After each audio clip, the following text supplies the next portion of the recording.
നമസ്കാരം. കൊല്ലവർഷം 1200 ചിങ്ങമാസത്തിൽ അനുഭവത്തിൽ വരാനിടയുള്ള ഫലങ്ങളാണ് ഇനി പറയുന്നത്. കൊല്ലവർഷം 1199 കർക്കടക മാസം 32-ാം തീയതി, അതായത് ഓഗസ്റ്റ് മാസം 16-ാം തീയതി വെള്ളിയാഴ്ച വൈകിട്ട് 7:46 പൂരാട നക്ഷത്രം 2-ാം പാദത്തിൽ ധനുക്കൂറിലാണ് ചിങ്ങരവി സംക്രമം സംഭവിക്കുന്നത്.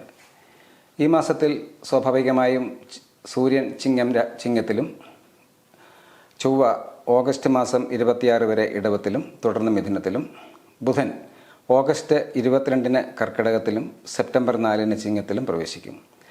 ശുക്രൻ സെപ്റ്റംബർ 4 കന്നിയിലേക്ക് പ്രവേശിക്കും. മറ്റ് ഗ്രഹങ്ങൾക്കൊന്നും ഈ മാസം ഗ്രഹപ്പകർച്ച ഉണ്ടാവില്ല.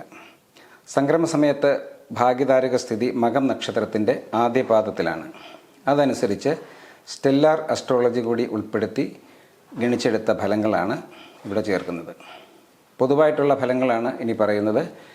ഓരോ വ്യക്തിയും ജനിച്ച ജനന സമയം, ലഗ്നം, അവരുടെ ദശ അപഹാരകാലങ്ങൾ, ചാരവശാൽ അനുഭവിക്കുന്ന ഫലങ്ങൾ, ഇവയെല്ലാം അനുസരിച്ച് ഈ ഫലങ്ങളിൽ ഏറ്റക്കുറച്ചിൽ ഉണ്ടാകാമെങ്കിലും പൊതുവായി എല്ലാവർക്കും ഓരോ നാളുകാർക്കും കൂടുതലായി അനുഭവത്തിൽ വിടാനിടയുള്ള ഫലങ്ങളാണ് ഇനി പറയുന്നത്.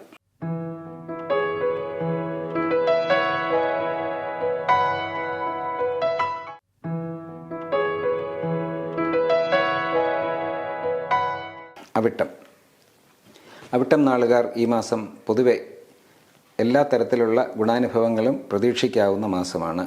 അനാവശ്യമായിട്ടുള്ള ചിന്തകൾ വിട്ടൊഴിയും.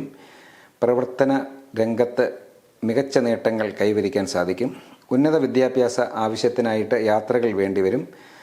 ബന്ധുഗുണം വർദ്ധിക്കും. ആഡംബര വസ്തുക്കളിൽ താല്പര്യമുണ്ടാകും. ഉപഹാരങ്ങൾ ലഭിക്കാൻ ഇടയുള്ള മാസമാണ്. ഇവർക്ക് ചില ഉപഹാരങ്ങളൊക്കെ സുഹൃത്തുക്കളിൽ നിന്ന്, ബന്ധുജനങ്ങളിൽ നിന്നും ഒക്കെ ലഭിക്കുന്നതിന് സാധിക്കും. ഗ്രഹനിർമ്മാണത്തിൽ ഉദ്ദേശിച്ചതിനേക്കാൾ ചെലവ് അധികരിക്കുന്നതിന് സാധ്യതയുണ്ട്. സുഹൃത്തുക്കളിൽ നിന്നും ഗുണാനുഭവങ്ങൾ പ്രതീക്ഷിക്കാം. ദേവീഭജനമാണ് ഇവർ നടത്തേണ്ടത്.